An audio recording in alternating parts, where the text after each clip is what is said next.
आज मज़दूर दिवस है, यानी कि 1 मई को मज़दूर दिवस होता है।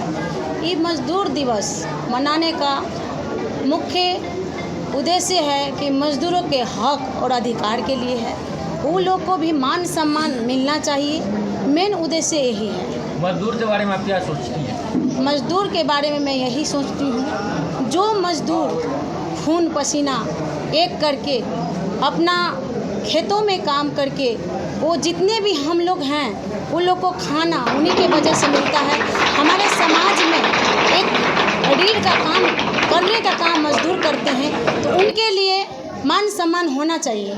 मैडम, पूरे भारत में मजदूर दिवस आज मनाया जाता है, लेकिन मजदूरों की बात करें तो उसकी शिक्षा, उसकी अभी भी मेडिकल की सुविधा, उनके लिए जो व्यवस्था है आज भी सरकार जो है विफलता की ओर है। आप इसको किस दृष्टि से देख रहे हैं? आप एक समाज सेवी हैं।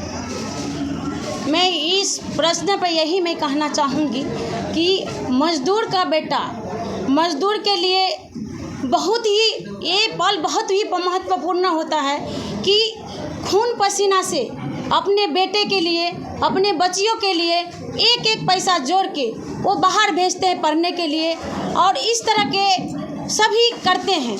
लेकिन ये सुविधा ना मिलने के कारण वो लोग सभी सुविधा से वंचित हो जाते हैं। ये नहीं होना चाहिए और सरकार से मैं अपील करना चाहती हूँ, इस सुविधा को जल्दी से जल्दी लागू करें और सभी को सुविधा को लाभ मिले। जैसे कि आज महंगाई इतना महंगा है, लेकिन मजदूर की जो मजदूरी है, जैसा कि मनरेगा है, भारत सरकार का योजना है, उसका जो मूल्य तय है आज भी जो है 250 से 300 है। क्या इससे गुजारा चलेगा मजदूर परिवार का? क्या इस पे सवाल नहीं उठना चाहिए?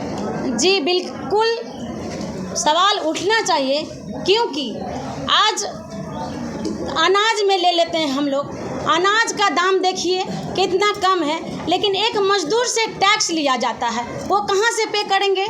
इस सोचने की बात है। लेकिन सरकार को इस पे सोचना चाहिए कि एक मज़दूर जो 8 घंटा काम करते हैं उनका मिनिमम एक रोज़ का 500 रुपया होता है, जो टैक्स है वो कहाँ से भरेंगे?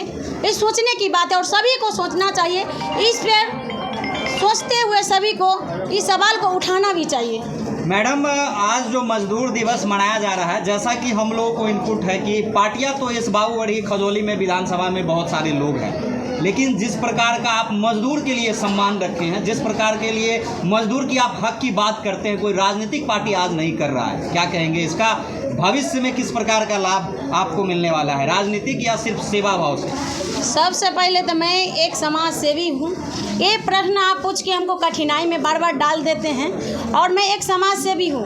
मेरे लिए राजनीतिक मायने नहीं रखता है। मैं समाज के लिए आई हूँ। जितने भी मजदूर हैं हर क्षेत्र में मैं वो करना चाहती हूँ जो नेता है, विधायक, MP, MLA कोई नहीं किया, मैं वो काम करना चाहती हूँ। क्या मतलब आपका कहना यह है कि आने वाले राजनीति में आप नहीं मिलेंगी? राजनीतिक में मैं मिल सकती हूँ।